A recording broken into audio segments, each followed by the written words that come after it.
Lord, ang pag-aaralan po natin mga kapatid sa araw na ito ay ang mga dahilan kung bakit hindi ka nagbubunga. Okay? Mga dahilan kung bakit hindi ka nagbubunga. Alam naman po natin mga kapatid, kapag mayroong isang bagay na nabubuhay, lalo na't halaman, natural po, kapag dumating po, sumapit siya sa kanyang kapanahunan, siya po ay magbubunga. Gaya po mga kapatid ng mangga, na kapag tinanim mo siya, bukas, huwag kang umasa may bunga agad. Dahil kung minsan ang mangga, napakatagal na proseso, ilang araw, minsan isang buwan pa bago sumibol. Kasi meron talaga akong inobserbahan yan, naglagay ako ng mangga dyan, kaya halos inabot ng isang buwan bago siya, yung kakakain mo lang, lagay mo lang siya dyan, na halos isang buwan bago siya nag-ugat. Amen? Yan po mga kapatid ay may proseso. Lahat ng bagay mga kapatid ay mayroong proseso. Hindi po minamadali ang lahat ng bagay. Amen po ba? Kaya sa paglilingkod sa Diyos, huwag kayong masyadong madali na parang gusto nyo agad maging superhero. Kaka-baptize na sa'yo, gusto mo agad, pastor ka na agad. Mga kapatid, tatandaan nyo po, may proseso. Okay? Bawat panahon na ibinibigay sa atin ng Diyos ay may proseso na dapat malampasan. Amen po ba? Amen. Gusto mo agad na maging magaling ka. Konting salita lang sa'yo, madali ka ma-open. Hindi ka na magsisimba. Hindi ka lang nabigyan ng pagkain. Hindi ka na magsisimba. Ganun po ang nangyayari. Salamat. Okay? So ito po. Ang bunga ang magpapatunay kapag ka ang isang halaman ay okay. Amen po ba? Amen. Nakakita na po ba kayo ng mangga 20 years na hindi pa nagbubunga? Diba? Hindi yun natural, hindi yun normal. Amen? O mangga na tinanim mo isang taon na hindi pa man lang sumibol ang ang ugat. Okay? Hindi yun normal.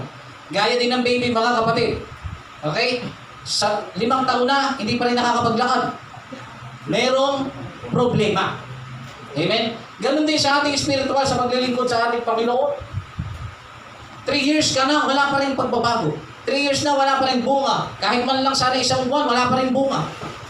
Okay? Dapat sa paglilingkod sa Diyos, meron nakikitang pagbabago. Kaya nga sinabi, ang lahat na nakipag-isa kay Kristo ay merong pagbabago, may panibagong buhay. So ito po ang dahilan kung bakit hindi po nagbubunga ang isang Kristiyano. Sa unang pagbasa dito sa Mark chapter 4 verse 19.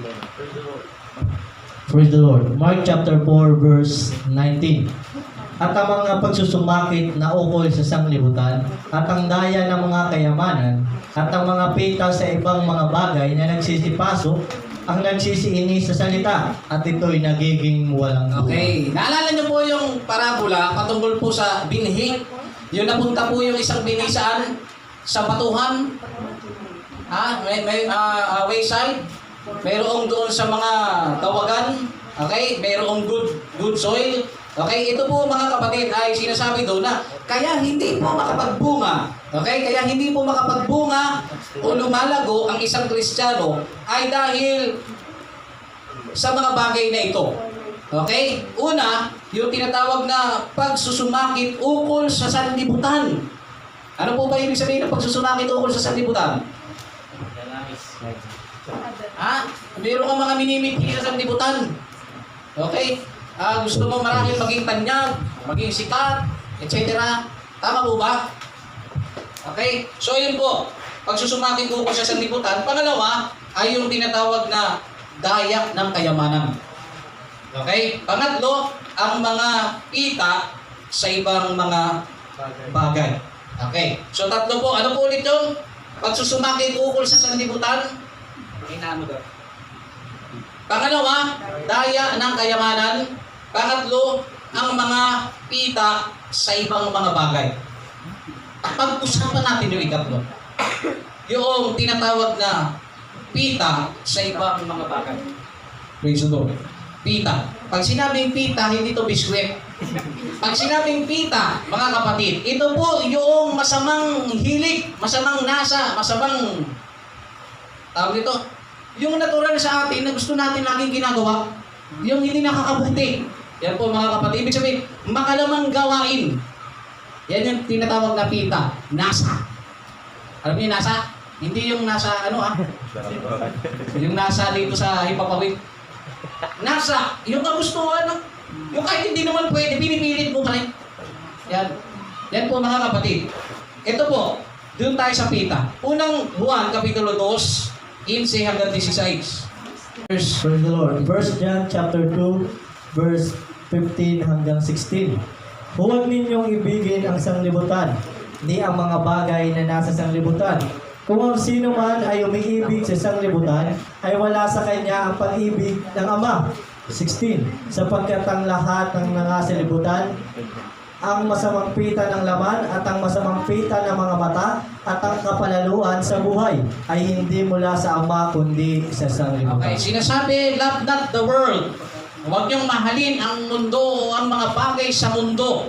Dahil ang mga tao umiibig sa mga ganung bagay, wala sa kanya ang pag-ibig ng Diyos. At ang pag-ibig na yun mga kapatid, doon sa mga bagay na nasa mundo, ito po yung tinatawag na pita ng laman. Hindi ng biskwit. Pita ng laman, pita ng mata, at yung tinatawag na kapalaluan sa buhay. Okay? Kanina, unang pagbasa, pagsusumakit ukol sa sanlibutan, daya ng kayamanan, at pita sa ibang mga bagay. So pinag-aaralan natin ngayon yung ikatlo doon. Yung pita. Yung masamang pita, masamang hilig, masamang nasa. Doon sa masamang nasa na yun, meron tatlong bagay tayong makikita. Una, yung pagnanasa sa pamamagitan ng laman, sa pamamagitan ng mata, at yung isa yung tinatawag kapalaluan sa buhay. Kayabangan sa buhay. Kung tawagin mo sa wikang English, ay pride of life. Yung pita ng laman, sa wikang English, lust of the flesh. Yung pita, lust po yun. Hindi yung lust na candy. Lust, L-U-S-T. Okay? Lust of the flesh. Hilig ng laman, hilig ng mata, lust of the eyes, at saka yung pride of life. Yung mga bagay daw na yun, mga kapatid, sinasabi ng Biblia, ay hindi mula sa Diyos, kundi sa sanlibutan. Okay? Yung mga masama na yun, nabanggit, hindi galing sa Diyos yun. Galing yun sa sanlibutan. Okay? Kailan pumapasok ang lust of the eyes? O paano, kailan ba pumapasok yung tinatawag na hilig o yung pita ng mata? Okay? Dito po sa Matthew chapter 5 verse 28. Praise the Lord. Matthew chapter 5 verse 28. Datapwat sinasabi ko sa inyo na ang bawat tumingin sa isang babae na taglay ang masamang hangad ay nagkakasala na ang pangangalo niya sa kanyang puso. Okay, sinasabi ng Biblia sa Matthew chapter 5 verse 28, ang tumingin sa babae na taglay ang masamang hangad o yung nasa, okay, ay nagkakasala na ng pangangalo niya sa kanyang puso. Nakuha natin. Yung pita ng mata. Yung gustong makita lagi ng mata. Amen? Okay, kailan daw pumapasok yun? Unang halimbawa, kapag ang babae ay dumaan, tinignan ni mata o ni matits, at taglay ang masamang nasa, masamang hangad. Mga kapatid, sinasabi, ano sabi niyan? Nagkakasala na ng pangangalo niya sa kanyang puso. Meron po kasing pangangalo niya mga kapatid na talagang sexual intercourse. Asawa mo, asawa nung na alam niyo na yun. Okay? Asawa ni Kanor o asawa ni ay nagtagpo sa bakod. Okay? Nagkaroon ng tawag dito, hindi magandang sitwasyon, nagkapalitan minsan ng asawa, ay hindi, nag-brown out lang pala. Hindi ba yun? So, ginamit mo yung asawa ng ibang tao, yun po ay pangangalo niya. Yun yung sexual intercourse, mga kapatid. Ano yun? Talagang katawan sa katawan. Meron pong tinatawag mga kapatid na pangangalo niya sa pamamagitan ng puso. Yun po yung tinatawag na pag may dumang babae o chicks, tinitignan na sa sobrang tindi ng x-ray ng mata niya, nakukubaran. Kahit may damit, tingin niya, walang damit. Diba? May mga ganong ganong tao, kahit dyan, mga tropa, pag may dumaan, kakalabitin, tingin mo. Ha? Ganyan ang mga lalaki, tingin mo. Bagal mo, hindi na. Diba? Minsan nanonood ng, pasensya na, iba na. Nanonood ng, hindi nga naman masisilipan, ginagano mo yung cellphone, parang tanga. Nakuha nyo. Minsan may nagtitiktok, ang alay ng suot ng babae. Diba? Alam niyo yung sitwasyon ng cellphone. Na nandito ang ulo, nandito ano, pinipilit mong habulin, pero umaan siya. Nakakita kayo nun? Mga kapatid? Tinitignan mo siya ng patayo, pero yung ulo niya, nandito. Tapos nandito yung paa. Nagets nyo? Nakuha nyo? Tapos pinipilit mo siyang makita ng maayos, pag ginanon mo naman siya, ganoon din siya. Nakakita po ba kayo nun, mga kapatid? Tapos nung pinipilit mong gumanon gano'n, nung natapos yung video, may nakaganon din sa'yo. Nakakita po ba kayo nun? Nakakita kayo nun, mga kapatid? Naku, minsan lang umawak ng cellphone, mas updated pa yata ako sa inyo. Ha? Minsan pagka bumulaga na pares kayo nakaganon sa screen, tatawanan ka nung nandun sa video. Nakuha niya na. Tagal niyo nakuha, di ba? Sige, ano iniisip ko eh. Okay, ayun po mga kapatid. No? Yung nasa ng mata, inuulit ko po para sa lahat. Magkaiba po ang pakikipit sa pangangalo niya. Ang pangangalo niya, yung may asawa, pinatus mo. Okay? Yung pakikipit, yun po yung sa mga lalaki sa lalaki, babae sa babae, minsan hindi kasal, no? na nagsasama, etc. Yun po yung pakikipit. Yung sa pangangalo niya, may dalawang bahagi. Inuulit ko po. Yung isa, talagang katawan sa katawan. Okay? Na naggagamitan kayo. Yung pangalawa, pangangalo niya sa puso. Tumitingin ka sa isang babae na mayroon kang agad na masama. No? Para sa sinisilipan mo, para sa iba yung ano mo, kaya parang gusto mo lagi siyang kabangan. No? Pag hindi mo na kinaya, re-rapin mo na. Ganun po. Ganun po ang nangyayari mga kapatid. Yun po yung pangangalo niya saan? Sa pamamagitan ng puso. Ikaw ay nakapangalo niya sa pamamagitan ng iyong puso. Kaya nga po, ating iniaaral sa inyo, lalo sa mga babae. 1 Timothy chapter 2 verse 9. Alam natin. Sige, pakibasa. Praise the Lord. 1 Timothy chapter 2 verse 9. Ganyan din naman na mga babae ay magsigayak na may hindamit na may katimtiman at hinahon. Hindi ang mahalagang hiyas ng buhok at ginto o perlas o damit na mahalaga. Ang mga babae, gayon din naman ang mga babae ay dapat manamit ng maayos, mainhin. Diba? Maayos ang gayak ng damit, mga kapatid. So, bilang ikaw ay tao ng Diyos, kung ikaw ay babae, hindi ka dapat nagsusuko ng mga bagay na hindi kaya-kaya sa paningin ng Diyos. Kaya nga mga kapatid natin dito, na mga kababaihan, hindi natin pinahihintulutan base sa aral ng Diyos na mag-shorts. Hindi pinahihintulutan lalo na mag-boxer. Babae. Mag-sando, mag-spaghetti, magpansit. Hindi pwede. Ha? Mga kapatid, hindi pwede. Hindi pwede. Bakit? Kasi hindi pwede. Kung tatanungin niyo ako, hindi talaga pwede. Tandaan niyo po mga kapatid, anumang mahalay na pananamit na isinusuot ng babae ay maaari niyang ikapama. Sabi ito na naman tayo sa debating ito. Bakit naman yung mga unang tao, mga nakabahag, hindi naman sila hinahalay? Hindi magbahag ka. Gusto mo. Ha? Yung mga lumang tao daw, oh, nasa tao lang yan kung ang tao manyakis talaga. Totoo yun. Pero wag mong kakalimutan na may mga tao na kahit matino, natutugso. Kahit pastor, kahit sinang mga aral, maaaring matugso. Si Adan at si Eva nga eh. Ang linaw ng utos ng ating amang banal, huwag nyo kakainin ng yung isang bahagi doon. Lahat pwede nyo kainin, lahat ng punong kahoy, maliban doon. Sukat ba naman sa dami mo, sa sobrang katakawan mo yung pinagbabawal yung pakinain mo? Nakuha nyo ba kapatid? Ganun yung tao kung minsan, anak, hanggang dyan ka lang, yung bata doon pa rin pupunta. Kung anong pinagbabawal, yun pa rin ang ginagawa mga kapatid. Kaya ano nangyari? Nahulog ang tao sa pagkakasala. Ano nangyari? Kaya hinaan ng lalaki. Nung nahulog sa pagkakasala, binigyan pa nga si Adan. Oh, ito. Kinain niya rin. Nung nabulilyaso na, sabi ni Adan, ano sabi? Yung babae. Nagturuan sila yung babae man. Oh, yung ahas. Mga kapatid, turuan. Yan. So natutok sa mga kapatid. Tayo mga kapatid, hanggat tao ka, hindi ka exempted sa tukso. Si Samson.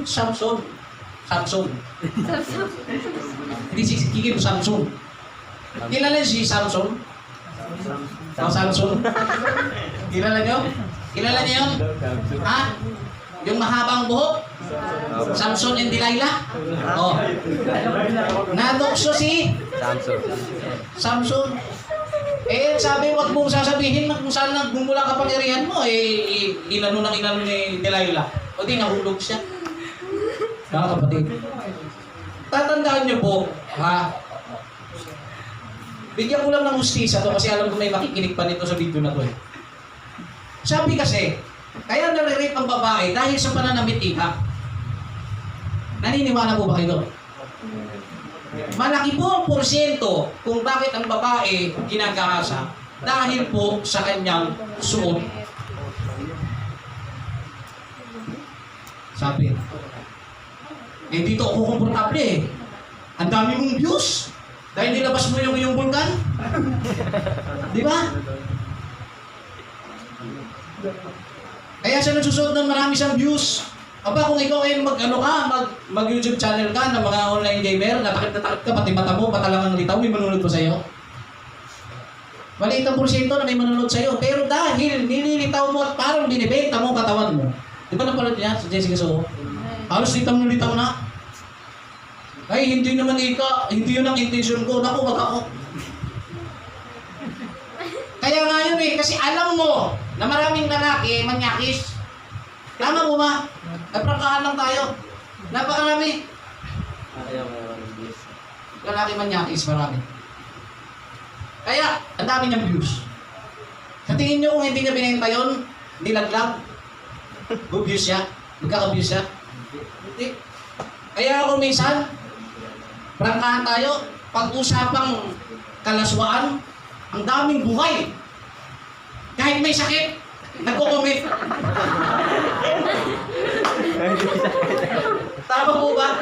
Kaya ang totoo eh. Nabubuhay yung mga katawang lupa. Yan ang tinatawag na pita ng laman. Mamaya natin yan, pag-usapan. Kasi nasa pita tayo namatay. Okay? Lahat ng bagay, gusto mo ubaran, hindi mo naman nakikita, tinataog mo pa, hindi mo naman makikita. Mga kapatid, ang dami-dami. Di ba? Sa school, ang dami din. Kahit nakapalad ng babae, lalagyan mo ng salamin. Nakaka-relate kayo? Nakakita ko nun, pero hindi ko ginawa yun. Nga ganun. Kasi gusto makita, pita nung mata eh. Okay? Kahalayan, mga kapatid, nangyayari. Kaya tayo pinagsusuot sa mga kababaihan, pinagsusuot kayo ng maayos. No? Bakit naman ikaw, meron nga maayos manamit eh. Na ano pa rin, nalarig pa rin.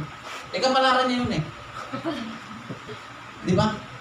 Mas malaki po ang krimen na nangyayari kapag ang babae po ay labas na kung ano-ano nang nilalabas. Wala nang naitago. Mga kapatid. So hindi po yan tama. Alam niyo po ba kung bakit kayo pinagdadamit ng Diyos ng maayos? Dito po sa 2 Peter chapter 2 verse 14.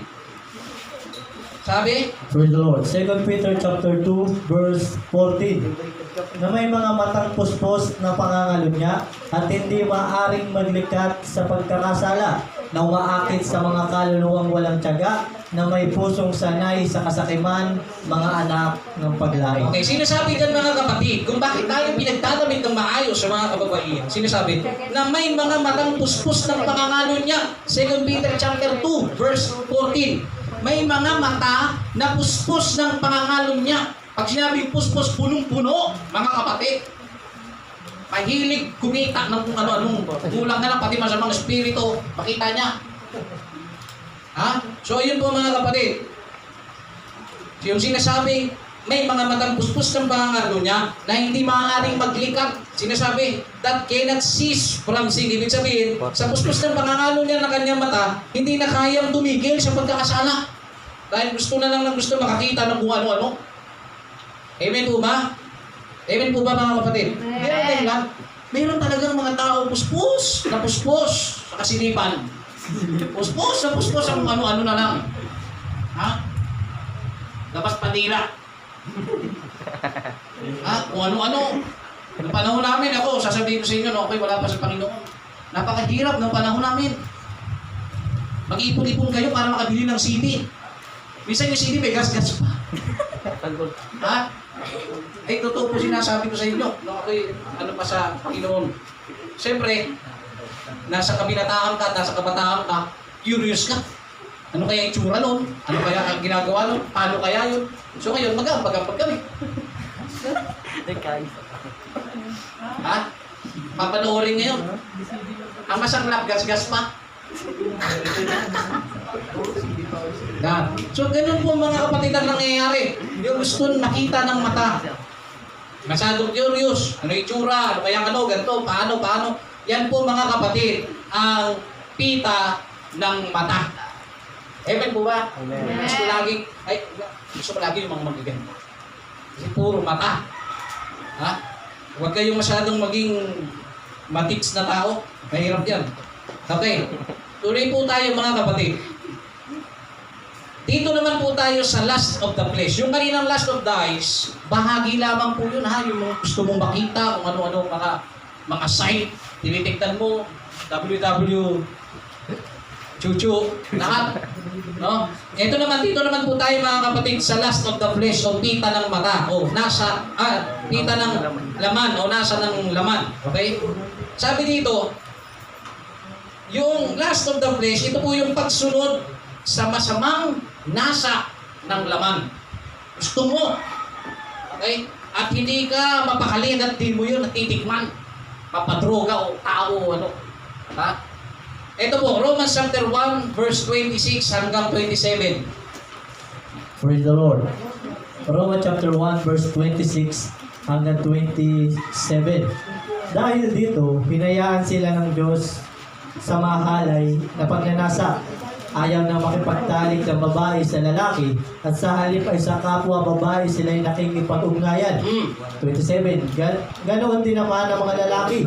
Ayaw na nilang makipagtalik sa mga babae at sa kanilang kapwa lalaki sila naghuhumaling. Tingnan nyo, nahuhumaling sila sa maling paraan.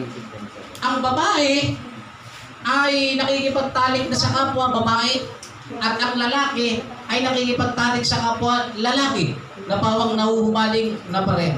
Anong tawag doon? Abnormal. Bakit? Nilikha ang babae o ang lalaki o ang babae. Ang babae nilikha para sa lalaki. Yan ang Bible eh. Nilikha ang babae para sa lalaki, hindi nilikha ang lalaki para sa babae. Kaya maisingit ko lang din. Kung babae ka, Panginoon siyang ibigay mo sa akin, ha? Kaya sabi, ang babae ay nilikha para sa lalaki. Ako ang ibigay mo sa kanya. Hindi yung lalaking kukunin mo. Sino ka? Ha? Okay? So balik tayo doon mga kapatid. Ang lalaki at lalaki ay nagkakaroon ng sexual affair. Okay? Ang tawag ng sanlibutan doon, pag-ibig. Okay? Ngunit ang tawag ng Biblia doon, karumal-dumal. Sabi nga ng English, abomination. Ha? Hindi pinahihintulutan mga kapatid ng aral ng Diyos ang lalaki sa lalaki, babae sa babae. Hindi pa nakontento, nagpakasal pa. Dahil bawal sa Pinas, lumabas ng bansa para magpakasal. Okay? Yun po hindi kinikilala ng Diyos. Mga kapatid, bawal po yun. Bakit? Yun po ay nasa ng laman. Prangkahan lang tayo. Imagine niyo kung gaano kahangal ng tao. Lalaki sa lalaki. Na-imagine nyo? Babae sa babae. So hindi po yan tama mga kapatid na yung likas na kalagayan mo ay ibigay mo sa kaparehas mong kalagayan. Hindi po yan mga kapatid tama. Sabi sa Leviticus chapter 18 verse 22 ay ganito. Praise the Lord. Leviticus chapter 18 verse 22. Huwag kang sisiping sa lalaki ng gaya sa babae. Karumal-dumal na. O, tingnan nyo. Huwag kang sisiping sa lalaki ng gaya sa babae. Karumal-dumal ka. May versa yan mga kapatid. Okay? Leviticus chapter 18 verse 22. Inuulit ko po. Huwag sisiping sa lalaki na gaya sa babae. So hindi po tama mga kapatid. Sa mga lalaki, magpakalalaki. Amen? Amen. Hindi po normal mga kapatid ang lalaki nagkakagusto sa kapwa lalaki. Yan mga kapatid. Hindi po tama. Hindi po tama mga kapatid na tayo po ay sumisiping sa lalaki, babae sa babae. Ang sagwa siguro kung tumboy sa tumboy pa. At bakla sa bakla. Nakuha niyo mga kapatid. Ha? So mali po yun mga kapatid. Yun po ay pagsunod sa pita ng laman. Okay? Ay, huwag natin silang tignan. Basta tayo'y masaya. Naiintindihan ni ka ng Diyos na tayo nagmamahalan. Ito'y pag-ibig. Ang pag-ibig ay para sa lahat. Ang Diyos ay pag-ibig. God knows no gender. Sabi nila, ang pag-ibig ay walang kinikilalang kasarian. Oo, tama yun. Walang kasarian kinikilala ang pag-ibig. Pero hindi nilikha ang pag-ibig para sa lalaki ang maggamitan. Okay? Naintindihan po ba natin mga kapatid? Dahil ang sabi nga ng Biblia, Colossians chapter 3 verse 5. Colossians chapter 3 verse 5. Praise the Lord. Colossians chapter 3 verse 5. Patayin nga ninyo ang inyong mga sangkap ng katawang nanga sa ibabaw ng lupa. Pakikiapid, karumihan, masamang pita, masasamang nasa, at kasakiman na iya'y pagsamba sa mga Diyos. So, tingnan nyo, yung mga ganyan, yung mga masasamang pita, masamang nasa, ano-ano, yan po ay pagsamba saan? Sa Diyos-Diyosan. Kaya mali po ang pag-iisip natin na ang Diyos-Diyosan ay nakabase lamang po sa mga ribulto, plastic, kahoy, lata, etc. No? Ang Diyos-Diyosan po ay hindi lamang po nakukulong sa ganung bagay. Kundi ang Diyos-Diyosan mga kapatid o pagsamba sa Diyos-Diyosan ay ang gumagawa ng mga ganon. Ang pagsunod sa pita ay isang pagsamba sa Diyos-Diyosan. Bakit po? Bakit po naging pagsamba sa Diyos-Diyosan yun? Kasi gumagawa po tayo ng bagay na masama. Amen? So ito, dito po tayo. May isa pang bagay na binanggit sa Mark chapter 4 verse 19. Okay? Na siyang dahilan kung bakit hindi nagbubunga ang isang tao sa kanyang paglilingkod sa Diyos. Ulitin lamang po uli natin. May isa pang bagay na binanggit sa Mark chapter 4 verse 19 na siyang dahilan kung bakit hindi nagbubunga ang isang tao sa kanyang paglilingkod sa Diyos. Ano po yun? Ito po yung tinatawag na daya ng kayamanan. Amen? Daya ng kayamanan. 1 Timothy chapter 6 verse 9. Praise the Lord. 1 Timothy chapter 6 verse 9. Datapwat ang mga nagsisipag nasang yumaman ay nangahuhulog sa tukso at sa silo at sa maraming mga pitang hangal at nakasasama na siyang naglulubog sa mga tao sa kapahamakan at kamatayan. Okay. Yung isa po na dahilan kung bakit hindi po tayo nagbubunga, yung daya ng kayamanan. Sabi sa 1 Timothy chapter 6 verse 9, ang mga nagsisipagdasang yumaman ay nangahuhulog sa tukso at sa silo. Yan, yung mga gustong yumaman, nagnanasa, at sa maraming mga pitang hangal. Okay? At nakasasama na siyang nalulubog sa mga tao sa kapahamakan at kamatayan. Sa gusto mong yumaman, papatay ka. Sa gusto mong yumaman, gagawa ka ng mali. Sa gustuhan mong yumaman, kahit alam mo na ang kalooban ng Diyos, sasagasaan mo pa rin. Ay, okay lang ika yun. Mayaman naman yung bading na yun. Gaganda ang buhay ko. Naintindihan naman ika ng Diyos yun. Pag nasimot ko ng pera, tsaka ako alis. Yanon ba yun, mga kapatid? Okay? Ang mga nagsisipagnasang yumaman ay nangahuhulog sa tukso at sa silo, mga kapatid. Okay?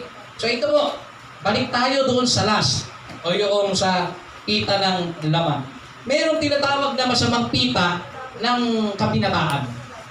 Okay? Dito po sa 2 Timothy chapter 2 verse 22. Praise the Lord. 2 Timothy chapter 2 verse 22. Kaya nga, bilang isang kabataan, iwasan mo ang masasamang pagnanasa. Subalit pagsikapan mong maging matuwid, tapat, mapagmahal, at mapayapa, kasama ng mga taong may pusong malinis at tumatawag sa Panginoon. Okay. Iwasan mo yung masamang pita ng pagnanasa ng katulad ng pagiging bata. Ano po ba yung mga pinagnanasahan natin sa pagiging bata? Ano po? Ano po? Sige. Brother Louie, ano daw yun?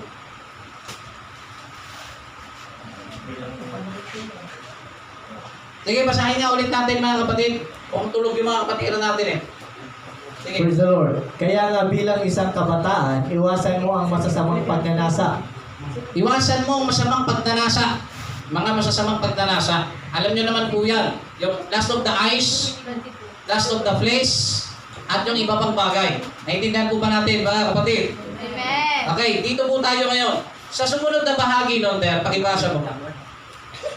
Verse 23. Hindi, 22 pa rin. Tapusin mo Praise na. the Lord.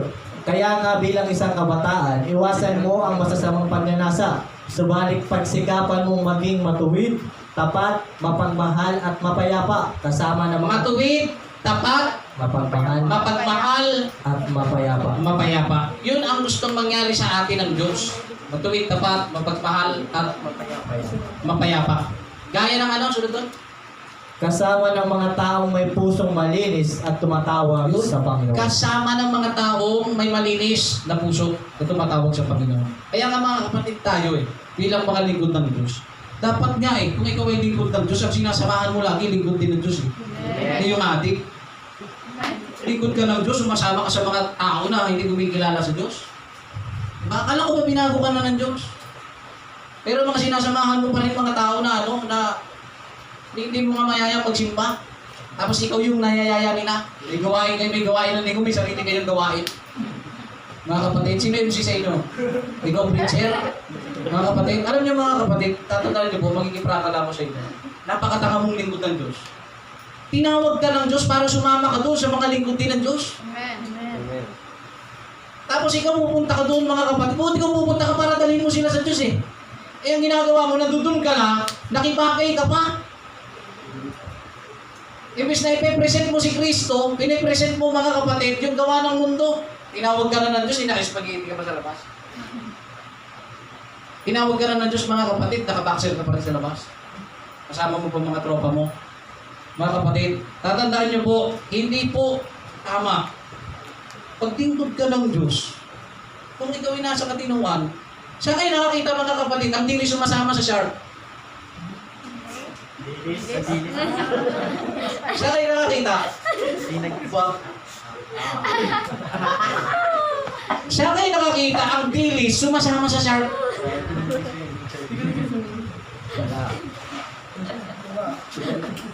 Saan kayo nakakita mga kapatid?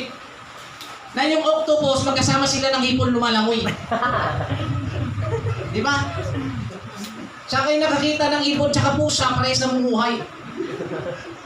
Wala. Ang ibon, sa himpapawid sila. Sa lupa, sa dagat ay sa dagat. Ilingkod ka ng Diyos, nasaan ka? Nakita ka ng kapatiran, lumabas ka sa bar. Susuray-suray ka. Ito naman si mga judgmental. Hindi mo alam, baka nabugbog lang sa loob. Dahil nasa bas ka, ang bilis ng andal, ang iyong pagkakita'y lasing. Hindi mo alam, baka nabugbog lang doon. Hindi pala nabugbog. Nasa loob talaga. Tingnan mo, lingkod ka ng Diyos, nasa loob ka ng bar. Ano ginagawa mo doon? Ay hindi, ako po pastor, malinis ang aking kalooban. Pumasok ako doon. At talagang yung sinasabi nila yung binabayaran po yung babae doon, pastor. Binayaran ko po yun, pero para makinig ng salita ng Diyos yun. Mga kapatid, ganun ba yun? Mga kapatid, nagpalinis ka pa? Mga kapatid. Nakakaisip pa kayo noon, sa mga kalalakihan, papasok kaya ako ika doon, tapos pag nandun na kami sa kwarto, yung expectation niya, papakuhin ko yun. Sisira ko siya ng salita ng Diyos. Eh, di ba yun mga kapatid? Ha? May lugar, may tamang lugar mga kapatid, hindi yung mag-i-explore ka sa mga napaka-imposibleng bagay. Ay, hindi ako ikaw matutokso doon, basta yun ang tinitig ng puso ko. Mga kapatid, pag-isip kang mabuti sa ginagawa mo. Okay? So, yun po mga kapatid, yung tinatawag na lust of the flesh. So, makisama tayo, o doon tayo mga kapatid, sumama tayo doon sa mga tao na makakabuti sa atin. Ikaw ba? Kung ikaw ba'y maging tatay, mapayag ka ba yung anak mo sumasama sa mga adik? Hindi ka papayag. Ano ba kaya ang Diyos? Siya ang ating ama, sasama ka sa mga adik. Nakuha niyo mga kapatid? Amen. Okay na kung sasama ka sisiran mo, taksiyanan mo Pag ayaw talaga sumama, di mo kong pinitin, hindi yung parang, pero totoo.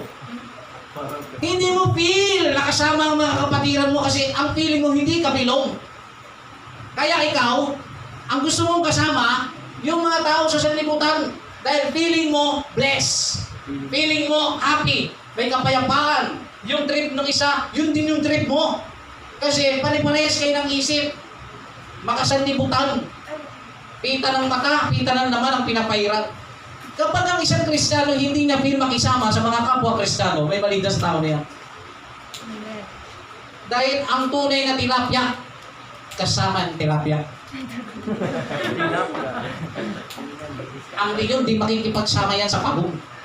Ang pagong ay sa pagong. Ha? Naunawaan nyo? Yung mga magkakauri, sila yan. Saka nakakita ng puno ng bayabas, nagbunga ng papaya. Imposible. Ang bunga, mga kapatid, ang bunga ng aratilis, nagbunga ng mangga. Imposible.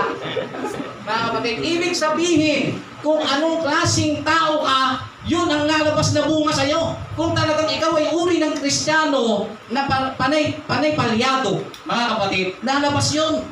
Kung ikaw ay Kristiyano kuno na binago, tapos the way kang magsalita, the way kang mag-approach sa tao, ang sama-sama ng pananalita mo, ang gaspang ng ugali mo, mga kapatid, ang pangit mo makisama, pero sinasabi mo Kristiyano ka, may mali ka. Amen. Kasi sa bunga ng pananalita mo, makikilala kung ikaw ay Kristiyano. Amen. Sa bunga kung paano ka manamit, makikilala kung ikaw ay Kristiyano. Amen. Sa bunga ng pakikisama, makikilala kung ikaw ay Kristiyano. Kaya mga kapatid, pasensya na kayo, no? So may mga trabaho, yung feeling nila, yung mga Kristiyano may mga trabaho, feeling nila sila lang yung malinis sa company.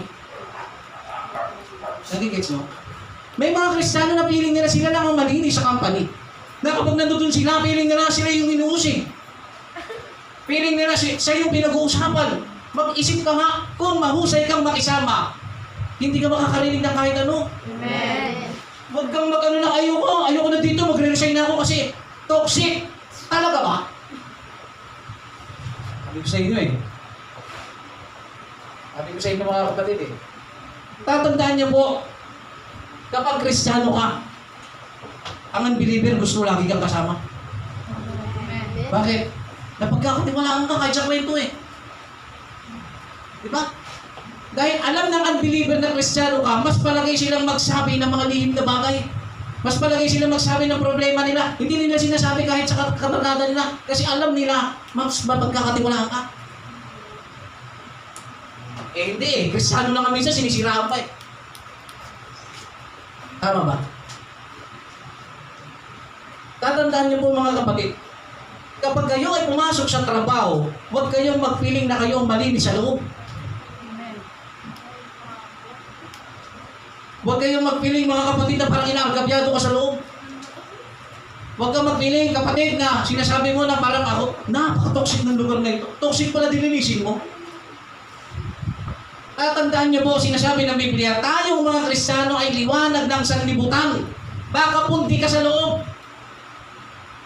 Nakuha niyo po mga kapatid. Amen. Dahil kung liwanag ka, simula pa lang ng first day mo, na pagpasok mo doon sa company o sa kahit na ano pa man trabaho, kitang-kita ang liwanag ni Kristo sa iyo. Amen. Bakit? Kasi maayos kang tao.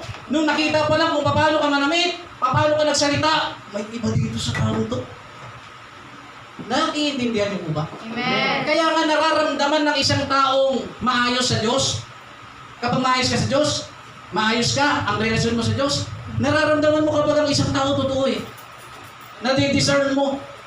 Ang mahirap, ang believer na hindi pa ma-discern na Christian ka. Nakuha niyo mga kapatid. Amen.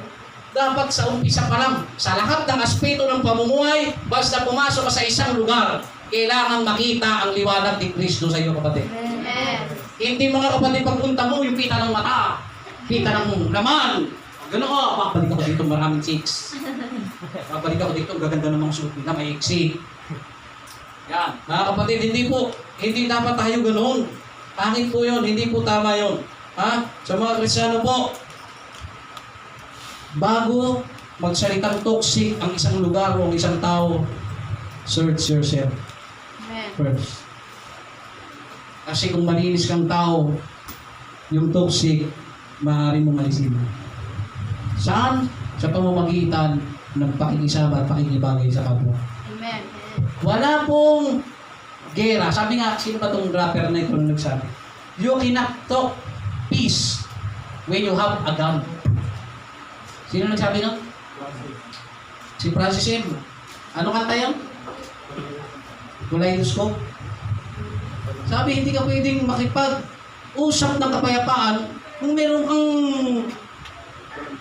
pangdigma. Di ba? At wala pong nadadaan sa mabuting usapan. Sa madaling salita, wala pong masama pong sitwasyon. Nadadala yan sa mabuting usapan, mga kapatid. Pero pag hindi madala sa mabuting usapan, magbuupakan. Umiwas na lang. Amen. Kasi hindi tama eh. May tamang panahon para doon, mga kapatid. Okay? So, yun po, mga kapatid. Dito tayo. Ulitin lamang po natin. Yung unang pagbasa kanina, yung dahilan kung bakit hindi tayo nagbubunga, ang sabi doon, una, yung pagsusumakit ukol sa sanlibutan. Pangalawa, daya ng kayamanan. Pangatlo, yung pita sa ibang mga bagay. So, tumutok tayo kanina sa pita. Tumutok tayo sa pagdanasa. Ano nga po yung mga pagdanasa na yun? Pita ng mata, pita ng laman, hilig ng laman. Ano yung ikatlo doon? Pride of life. Yung pagpapalaro. Pagpapalaro. O yung kayabangan. Mga kapatid, ito naman yung ating pag-aaralan ngayon. So, aalis tayo sa pita. Doon tayo sa pride of life. Dito po sa 1 John chapter 2 verse 15 hanggang 16. Praise the Lord. 1 John chapter 2 verse 15 hanggang 16.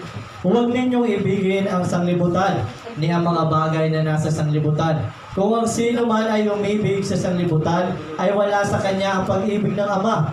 16. Sapagkat ang lahat ng nasa sanglibutan, ang masasamang pita ng laman at ang masasamang pita ng mga mata at ang kapalaluan sa buhay ay hindi mula sa Ama, kundi sa sanglibutan. Okay, ang pita ng mata, pita ng laman, at ang kapalaluan sa buhay o yung pride of life ay hindi galing sa Ama. Kuha natin, mga kapatid. Hindi po galing sa Ama ang ganitong mga bagay. Okay, so doon tayo sa pride of life. Pag sinabing pride, ano po yung pride? Hindi yun yung sabon, ha? Pride. Pag sinabing pride, P-R-I-D-E. Pride. Ano po ibig sabihin ng pride? Pride sa wikang Tagalog. Sa isang malalim na Tagalog, kapalaluan. Ha? Sa isang mas maiintindihan nating sitwasyon, pag sinabing pride, tinignan ko ito sa dictionary. Ang sabi ng dictionary, ito po yung labis-labis na pagpapahalaga sa sarili. Ba't ako hingi ng tawad? Di naman ako nagkasal. Ba't ako hingi ng tawad yan? Eh, siya naman yung nang ano sa akin. Ginano niya ako. Tama po ba? Humingi ko ng tawad. Hindi, siya dapat mauna kahit siya yung pumasok sa teritoryo ko. Mga kapatid, ganyan po. Hindi makapagpatawad. Hindi makapagparaya. Ha? Hindi makapagbigay ng pasensya dahil masyadong mahal yung kanyang pagkatao. Nakuha nyo? Papatawad ko lang siya pag hinalikan niya yung aking paa. Ganyan, mga kapatid ng tao. Masyadong mataas ang tingin sa sarili. Hindi po maganda sa Kristiyano yan, mga kapatid. Amen. Epidemya yan. Parang COVID yan eh. Bawat simbahan may ganyan. Totoo lang. Ako talaga magsasabi sa inyo na totoo. Magsasabi ako sa inyo na totoo. Meron talagang sitwasyon sa loob ng church, kahit sa church, mga kapatid. Meron talagang tao mataas ang tingin sa kanyang sarili. Yung tipo nagkakasayahan na hindi niya mai-impart yung kanyang sarili kasi ibas niya. Mahal ang oras ko. Mahal ang aking pagkatao. Kaya ang gagawin ko, nagsasayahan kayo, uuwi ako. Bakit? Yung oras ko masyadong yung mga pinagtatawanan yung kasiyahan nyo, masyadong mabababa. Kaya uuwi ako. Ganun, mga kapatid. Eh, alam nyo ba? Alam niyo ba ang dahilan kung bakit lumalakas ang Kristiyano? Noong unang panahon, mga kapatid, ang sabi, ang mga lingkod ng Diyos ay nagsasama-sama saan? Sa pagputol-putol ng tinapay. Sa pagpanalangin. At sa fellowship. Ang fellowship, mga kapatid, o pagtitipon-tipon pagkatapos ng pakikinig ng salita ng Diyos, nagkakamustahan tayo. Yan po ang isa sa nagpapatibay sa atin. Amen. Ha? Mga kapatid, napakahirap magsalita ka na magsalita dito tapos di mo naman kakilala. Di ba? Wala kakilala, kwento ko ng kwento, feeling close ka. Mga kapatid, nagpapatibay yun sa atin. Kaya nga, punta ka doon kay Dr. JP, di mo naman siya kilala, pupunta ka ba? na napunta kasi kilala mo, may nabubuo ng ugnayan. Ibig sabihin mga kapatid, palagay ka. Kaya ka nga pabalik-balik dahil may kakilala ka eh. O, di ba? Ang napaka-weird naman nito, nandito tayo, tapos pagdating nyo dito, hindi kayo nagpapansinan. Hindi rin kayo nagkakamayan. Ito pa ha, ito pang hindi maganda mga kapatid ha. Huwag kayong magagalit at ito'y totoo, nangyayari ito. Bakit? Ginawa ko ito eh. Masyadong mahal ang aking kamay para kamay sa iyo. Nakuha niyo mga kapatid. Pride of life. Masyado kang antas ng ano mo. Ganun ako. Noon. Mga kapatid. Bakit? Hindi niya ako gusto eh. Tapos kakamayan kita. Binasted mo na ako, kakamayan pa kita. Ang swerte mo. Tama mo ba? Ganun ako noon. Pinaramdam ko sa kanya yung galit ko. Ganun siya ako. Pinansin. Ganyan po mga kapatid. Huwag kayong ganyan mga kapatid. Hindi po tama yan. Amen. Yung kamay nyo, katila pag ginto, hindi pwedeng mapahira ng kung ano-ano. Mga kapatid. Bumamay kayo. Bumati kayo mga kapatid. Huwag kayong masyado kayong ano. Ang tataas ng tao. Ang pantak-pantak ng tao. Yung kala mo yung Nakamana naman. Alipin po ng tao. Grabe kang mapagmataas. Hindi ko kayo makitatakot po. Mga kapatid, tatandaan niyo po. Ha? Huwag po kayong ano, masyadong ma-pride. Takit naman. Ha? Huwag kayong ganun. Hindi maganda mga kapatid ang tao na masyadong mataas ang kanyang pagkilala sa kanyang sarili. Okay? So dito po tayo mga kapatid. Alam niyo ba kung bakit hindi maganda yung pride of life o yung masyadong mataas ang tingin mo sa buhay, sa sarili mo? Okay? Dito po sa Isaiah chapter 14, verse 12 hanggang 15. Sige. Praise the Lord. Isaiah chapter 14 verse 12 hanggang 15. Anong nahulog ka mula sa langit o tala sa umaga, anak ng umaga? Paanong ikaw ay lumagpak sa lupa, ikaw ay na siyang nagpahina sa mga bansa? 13. At sinabi mo sa inyong sarili, ako'y sasampa sa langit, aking itataas ang aking luklukan sa itaas ng mga bituin ng Diyos. At ako'y uupo sa bundok ng kapisanan sa mga kaduluduluhang bahagi ng hilagaan. 14. Ako'y sasampa sa itaas ng mga kaitaasan ng mga alapaap, ako'y magiging gaya ng kataas-taasan. 15. Gayon may mababa ka sa Sion, sa mga kaduluduluhang bahagi ng buhay. Okay. Ano po ito? Ito po yung sitwasyon na nangyari po kay Satanas. Nahihigitan niya ika. Lumalabas na hihigitan ko ika ang Diyos hanggang kahit taasan. Hanggang mataas na mataas. Yan ang gusto niya. Yun yung pride of life. Gusto niyang higitan ng Diyos. Ano nangyari sa kanya? Nahulog siya sa kayabangan niya. Yan. Yan po mga kapatid, yung pride of life, yan po ay isa sa kasalanan. Masyadong mataas ang yung pride. Kasalanan po yan mga kapatid. Diyan nahulog si Satanas. Yung masyadong mapagmataas, kaya nasabi ng Biblia, ang mga nagpapakataas ay ibababa at ang nagpapakababa ay itataas. So ito po si Satanas mga kapatid ay ibinaba dahil siya po ay nagmataas. Kaya sa atin bilang mga lingkod ng Diyos, huwag kayong masyadong mapagmataas. Ano, iisa lang ang verse na alam mo, pili mo lahat, kaya mo gapiin. Action 38 lang, katapat ng mga yung believer na yan, lahat ng mga lasing niya, kaya ko i-convert, napakayabang mo. No? Sarili mo ang magulang, di mo nadala. Mga lasing pa. No? Mga kapatid, tatandaan niyo po, wag po kayong mapagmalaki o mapagmataas. Amen. Tsaka sa mga kapatiran natin dito, na wag kayong mag-worry dito kung parang napag-iiwanan kayo. Basta umuusad kayo, yun yung importante. Amen. Huwag kayong masyadong inihahanay nyo yung sarili nyo sa iba na hindi naman kayo yun. Iba yung kwento nun. Amen. Gusto mo maging Kobe Bryant, eh, ikaw si, Allen Iverson. Magkaiba ang kwento nila. Ikaw, iba kwento mo. Hindi yung mga kapatid masyado kung ang hirap sa tao, mga kapatid, tumitingin tayo sa mga nakarating ng mga iba. Hindi mo alam, may sarili kang patutunguhan. Amen. Nakuha nyo, ay gusto ko maging katulad ni Pastor, Pastor Quiapo. Pastor gusto ko maging bakit ika? Napakagaling yung mga haran. Talagang pag pumalo siya sa pulpit, nagigising lahat. Talagang napakagaling niya. Talagang ang galing. Ang lupit. Ano naalala mong pangalan niya? Basta magaling siya. Bakit? Ha? Eh, nakadepende siya Sa taas ng boses, pag tumataas yung boses. Di ba? Ganyan ang ugali ng mga Pinoy. Pag banyaga, hindi ako galit sa mga banyaga, sa mga manunod pa rin, hindi ako galit sa inyo. Tandaan niyo po, obserbahan ninyo yung ibang church o yung karaniwang mga churches, pag may banyaga na nagtipreach, ang taas lang ng boses, praise the Lord! Palakpakan agad sila. Tumaas lang yung samantalang ang sinabi ng purihin ng Diyos, yung MC na una sa preacher, sinabi rin hindi ka pumalakpak.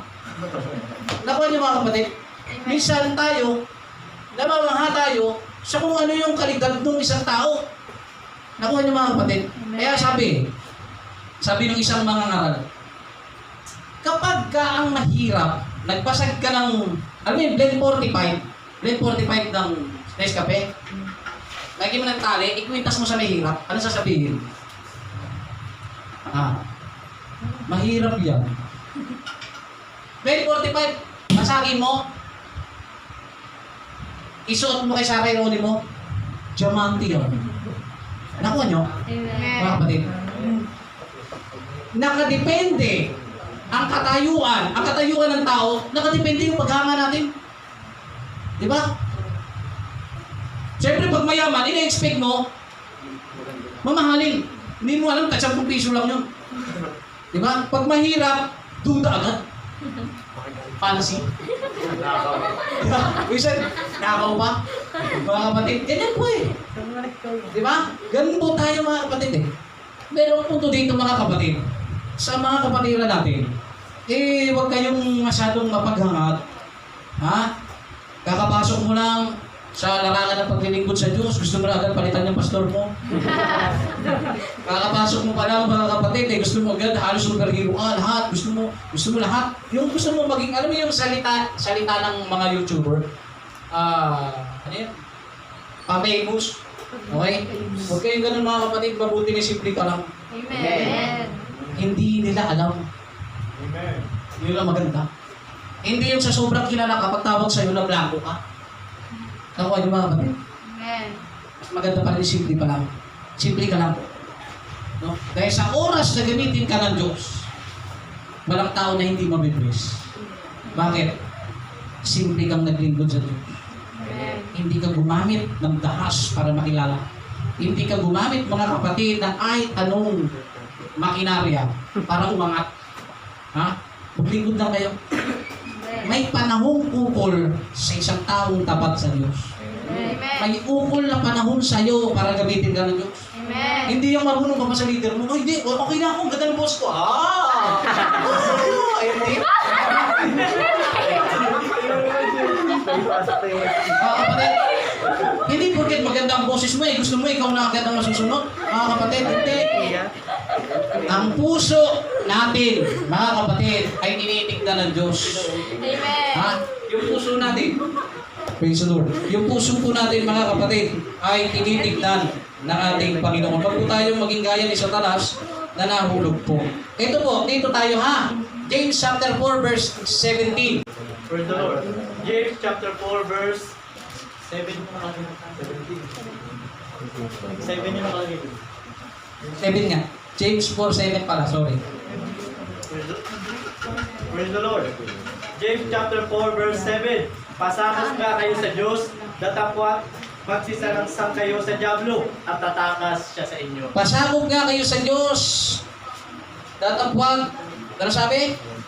Magsisalangsang kayo sa Diyos Magsisalangsang kayo sa Diablo at tatakas siya sa inyo. at tatakas siya sa inyo. Ang sabi ng Biblia, mga kapatid, pasakop tayo sa Diyos. Naintindihan po ba natin? Sa mga nasa likod, gising pa tayo. Ang sabi ng Biblia, pasakop kayo sa Diyos. Magpasakop kayo sa Diyos. Naintindihan natin? Amen. Tulad nito halimbawa, National Basketball Association o NBA. Kahit mas magaling ka pa kay Lebron, hindi pwedeng ikaw ang masusunod. Coach, ipasok mo na ako, mga mahihina ito, mga ano? Ako pag-asa, wag na wag mo kong ilalabas. Sinasabi ko sa'yo. Ako, nagsasabi na. Adi Larusa, pinatunayan niya magaling siya. Biruin mo Ha? Siya na ball handler, siya forward, siya center. Ha? Sa lahat, mga kapatid, may 4 siyang kasama. Alam mo ang ginawa ng mga kasama? Nagbaka. Takbo lang ng takbo. Running ball lang pala. Pan-depensa lang. Nagipit. Walang mapasahan. Kaya mo yan! Asa ang boto namin. Sige, gawin mo. Itira mo. Mga kapatid, mananalo ka ba? Lahat ginagawa mo. Hindi. Ikaw lahat. Ikaw din yung nag-time out. Ikaw din yung nag-time out. Ito gagawin natin. Ikaw na nag-coach. Ikaw din nagdikta. Oo, foul. Mga kapatid,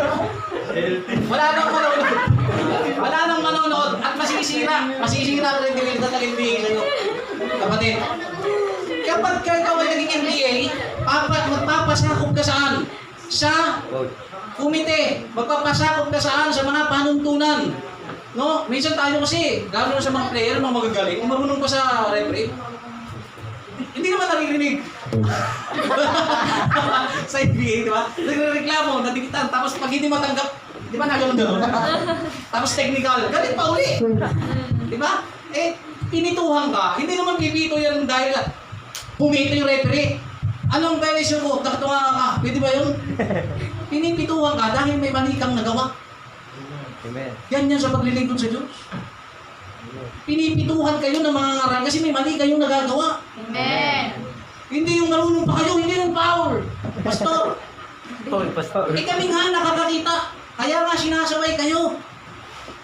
Kapatid, tatandaan niyo po, kapag kayo hindi po marunong magpasakop mga kapatid sa Diyos, hindi po kayo magtatagumpay sa buhay. Amen. Sabi ng Biblia, magpasakop kayo. Paano tayo magpapasakop sa Diyos? Dito po mga kapatid sa Hebrews chapter 13 verse 17. Praise the Lord. Hebrews chapter 13 verse 17. Pasakop kayo at sumunod sa mga namamahala sa inyo. Sila ay may pananagutang mga laga sa inyo at mananagot sila sa Diyos ukol dyan. Kung sila'y susundin ninyo, magagalak sila sa pagtupad ng kanilang tungkulin. Kung hindi sila'y mamimigati at hindi ito makakabuti sa inyo. Okay, ulitin ko na po ha. Bago tayo magtapos. Ito yung mga dahilan kung bakit hindi po tayo nagbubunga sa Diyos. Hindi tayo lumalago. Okay? Una, nagsusumaki tayo sa mga ukol sa sanlibutan. Inuuna natin yung sanlibutan kasi sa Diyos. Gusto natin maging kilala, maging tanyag, maging mayaman, etc. Yun ang inuuna natin. Okay? Pangalawa dyan mga kapatid, yung daya ng kayamanan. Gusto natin magtrabaho to the point na ayaw na natin magsimba kasi double pay. No? Lahat na lang ginagawa natin para sa pera, hindi na para sa Diyos. Pangatlo mga kapatid ay yung pita ng ating masamang nasa na nababahagi nga po ito mga kapatid sa pita ng mata, pita ng laman, at yung tinatawag na pride of life. Yung pita ng mata mga kapatid ay yung mga gusto natin makakita ng kung ano-ano, lalo na kung babae. Okay? Pita ng laman, yung bawal na nga, gusto mo pa rin. Di ba? Ayaw ng Diyos yun. Tapos yung tinatawag na pride of life, mga kapatid, na ayaw rin ng Diyos yun kasi doon nahulog si Satanas. Kaya hindi dapat tayo nagiging kasang-ayon doon mga kapatid na masyadong mataas ang ating mga pride. Ngayon, para mawala yung pride na yun, kailangan natin magpasakop sa Diyos. Tama po ba? Amen. At kasabay ng pagpapasakop sa Diyos, ano ang sabi? Pakibasa ulit, Brother Louie. Praise the Lord. Pasakop kayo at sumunod sa mga namamahala sa inyo. Okay, pasakop kayo sa Diyos sa pamamagitan ng ano? Pagpapasakop sa mga namamahala sa inyo. Sino po ba ang namamahala sa inyo? Mga pastor, mga leaders, kung sino man inilagay ng Diyos. Yun pong namamahala sa atin. Tuloy, Brother Louie. Sila ay may pananagutang mga laga sa inyo at mananagot sila sa Diyos ukol dyan. Okay, tingnan nyo ha. May pananagutan kami ng mga laga sa inyo. Lalo na sa mga manonood pa. Huwag kayong magreklamo kung kayo ay pinagagaling ka ng mga pastor ninyo. Amen. Dahil para po yun sa inyo mga kapatid, may pananagutan kami sa inyo. Kapag hinayaan namin ganyan kayo, ganyan na nga kayo, hayaan pa namin kayo. Pakibasa mo nga ulit yung parte na yun, brother. Praise the Lord. Sila ay may pananagutang mga laga sa inyo at mananagot sila sa Diyos ukol dyan. Kung sila ay susundin ninyo, magagalak sila sa pagtupad ng kanilang tungkulin. Kung hindi, sila ay mamimigati at hindi ito makabubuti. Kung susundin nyo ang ang mga namiminuno sa iglesia, ang sabi, Sila'y magagalak sa pagtupad. magagalak kami sa pagtupad ng aming mga tungkulin. Pero kung hindi kayo susunod sa panuntunan na siyang pinatutupad namin ayon sa salita ng Diyos, ano yung sabi doon? Sila'y mamimighati. Mamimighati kami, malulungkot kami pag hindi kayo tumutupad, hindi kayo nagko-comply, hindi kayo nakikipag-coordinate. Ano ang susunod na mangyayari? At hindi ito makakabuti. Hindi yung makakabuti sa inyo. Kaya nga sinasabi sa inyo mga kapatid, sa ating mga kapatiran, kung ano man ang plano ninyo sa buhay, huwag kayong magplano ng basta-basta. Amen. Kumonsulta kayo mga kapatid sa Diyos. Kumonsulta kayo sa mga tao ng Diyos. Amen. Dahil may mga panahon na akala mo tama ka, pero mali ka. Amen. Naintindihan po ninyo. Amen. Kaya napaka-importante, huwag po kayong magbabypass sa mga leaders ninyo. Huwag kayong magbabypass sa mga pastor ninyo mga kapatid. Nakakala mo, bakit hindi naman sila, sila, kaya naman natin mabuhay, kahit wala yan mga yan. Ganun pa yun mga kapatid. Kaya nga mga kapatid, napaka-importante. Dumadaan tayo sa proseso. Lahat ng bilang nagsisimula sa mula sa wala, magsisimula sa 1. Hindi ka pwede mag-3 agad. Hindi pwede paglingkod mo sa Panginoon, preacher ka agad. Dahil feeling mo, mas magaling ka pa sa akin mangaral o kay pastor. Na ako talaga, pag ako nabigyan ng pagkakataon, ipapakita ko ito sa mga tuturuan ko yung mga pastor na yan kung paano magpaalam ng pulpit. Mga kapatid, ganun. Pagmamalaki po yan mga kapatid. Matuto po kayong kumilala mga kapatid sa inyong mga leaders. Kung kayo may mga plano, para magabayan kayo. Hindi porkit gusto mo ang isang tao, yung nakagad ang gusto mo. Magsabi ka, baka meron kaming comment doon.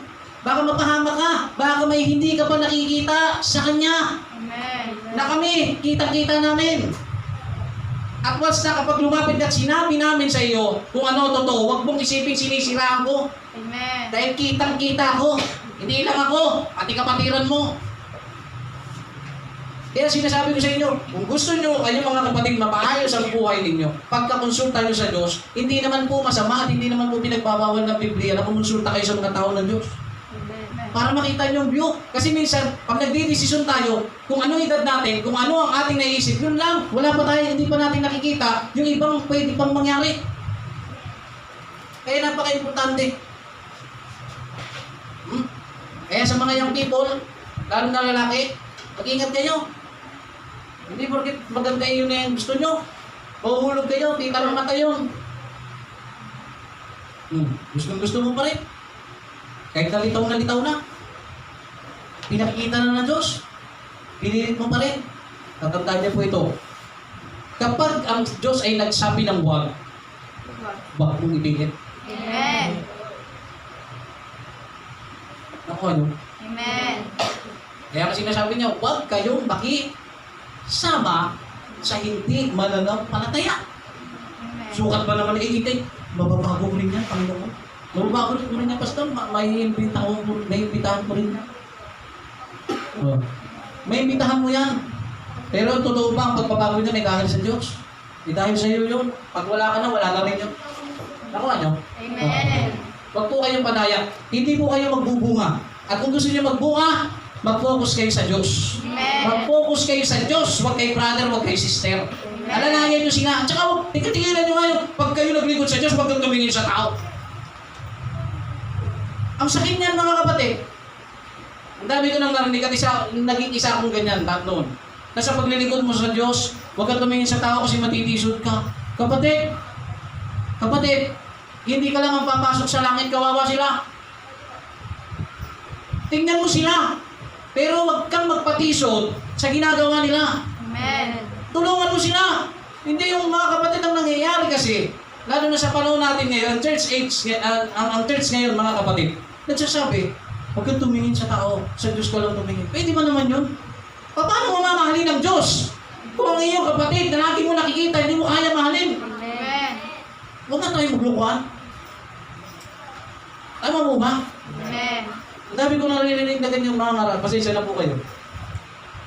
Nasabihin ko lang ako ang totoo. Hindi po ninyo pwedeng mahalin ng Diyos kung hindi nyo kaya mahalin ang kapatiran nyo. Amen. Amen po ba? Amen. Sila, ang magiging daan kung paano ang performance mo sa harapan ng Diyos. Amen. Tatandaan niyo po yan. Tulungan ang mga nahihirapan. Painumin ang mga nauuhaw. Di mo naman mapapainom ang Diyos. Bakit? Bakit sa tao natin kailangan gawin? Sabi ng Biblia, mga lingkuran kayo sa isa't isa. Amen. Magmahalan kayo. Tapos hindi mo titignan. Wala silang kapatiran. Nakuha niyo mga kapatid? Amen. Hindi tayo magbubunga sa Diyos kung naglalaglagan tayo. Ang sabi ng Biblia mga kapatid, kung kayo ang magkakagatan, mauubos kayo. Kung may galit, humingi ng tawad. Amen. At pinaghingian ng tawad, magpatawad. Amen. Napakasarap maglingkod sa Diyos na magkakasama tayo na walang nagmamalaki. Amen. Alam mo ba, napakasaya yung masaya tayo. Hindi yung may masaya tayo, may sniper. Hindi masaya pag may masayang iba. Delikado po yan mga kapatid. At huwag kayong maging supervisor. Sa church. Nagkakasiyahan na, talagang ano, kaya manginala ka pa. Pinag-uusapan siguro ko mo yan. Tumawa, ako yan. O di ikaw na. Hindi pa kami pwede tumawa dahil masaya kami. Mayroong na-revive, mayroong na-restore. Dapat na lang ikaw eh. Gusto mo ikaw na lang dito, doon kami sa kabila. Para wala ka nang masabi. Lahat na lang, may nasasabi ka. Umupo lang, may suspeita ka na agad. Mga kapatid. Ha? Eh hindi tayo lalago dyan, mga kapatid. Para lumago at magbunga tayo, itigil. Pita ng mata. Itigil. Itigil ang pagnunood ng mga TikTok na mga inuubad yung mga ano. Di ba? Huwag na nga tayo magpakano dito, lahat tayo naka-social media. Di ba nakikita niyo yun? Ilalabas yung ano, tapos kinakalog-kalog. Huwag niyo sabihin hindi niyo napanood. Napaka-epidemya na itong sakit na ito mga kapatid. Itong mga babae, imbis na igalang, respeto ka nilang sarili, halos magubad na, para lang sa views. O ngayon buong mundo nanood ng views mo, anong sunod? Gumanda ang buhay mo? Nakatulong ka ba sa mga mahihirap? Nakasampa ka ba sa langit kahit isang beses? Nakuha niyo mga kapatid. Nakuha po ba natin? Amen. Ito ang punto dito bago tayo magtapos mga kapatid. Maglingkod kayo sa Diyos. Yung tama. Amen. Huwag yung may ibang motibo. Huwag yung may ibang intensyon. Kasi tatandaan niyo po ito. Ang paglilingkod sa Diyos, laging may sakripisyo. Amen. Laging may sakripisyo. Amen po ba? Amen. Bago tayo magtapos mga kapatid, kung gusto po nating lumago at magbunga, anong gagawin? Itigil ang lust of the flesh, lust of the eyes, pride of life, ano pa? Pag-ibig sa sanlibutan, pag-ibig sa mga kayamanan, mga kapatid, itigil. Mag-focus sa Diyos. Amen. Mag-focus sa cross. Mag-focus sa Diyos. Amen. At sa pag-focus sa Diyos, pag-focus sa Diyos, tignan niyo yung mga kapatiran niyo. Kamusta sila? Nakakakain ba sila? Kamusta sila? May problema ba sila? Nakausap mo ba sila? Hindi mo nga alam eh. Na yung katabi mo ngayon, mayroong problema.